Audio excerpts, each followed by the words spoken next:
people swear, and people curse, and people use the name of God in vain, and the name of God should not be used in vain. And in the Hebrew tradition, the high priest at the temple, or at the what they called the Tabernacle, which was the big tent that Moses used, which was like the Kaaba, by the way. If you look at the tabernacle that Moses built, it is like the Kaaba of Abraham. And the temple of Solomon, it was also like the Kaaba.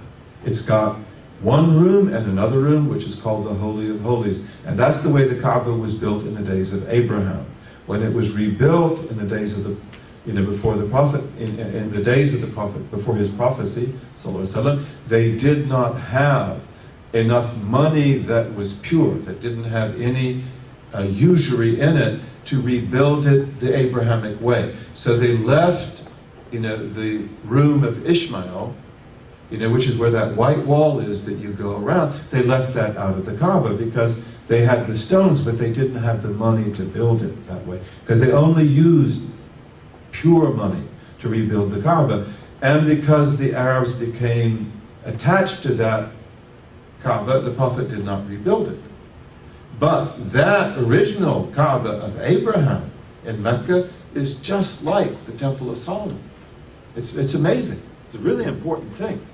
I mean, we think of the temple as this big building, like the second temple of Herod and so forth. That's not the temple. That would be like thinking that the Kaaba was the great mosque of Mecca with all of its minarets. No, it houses the Kaaba, just as the temple in Jerusalem housed, the Beit al-Maqdis, the room where the Maqdis was kept, the holy, which then the Maqdis here is the Ark of the Covenant, the Tabut, that had in it the relics of Moses and Aaron, the Ten Commandments, and so forth.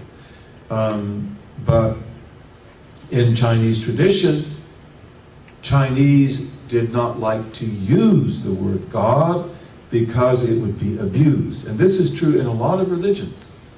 And the high priest of Jerusalem, although they had Ha'elo, Elohim, they have also what we call sometimes the tetragrammaton, which is Yah, Wow,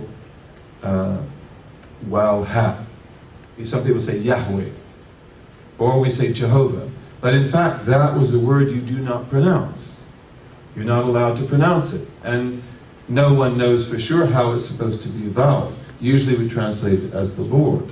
But on the Day of Atonement, the high priest would speak the greatest name of God, whatever that was. And the people who were doing like tawaf, they were going around the temple, they would go into prostration. But that name was sacrosanct. And it was only known to very few so that it not be abused.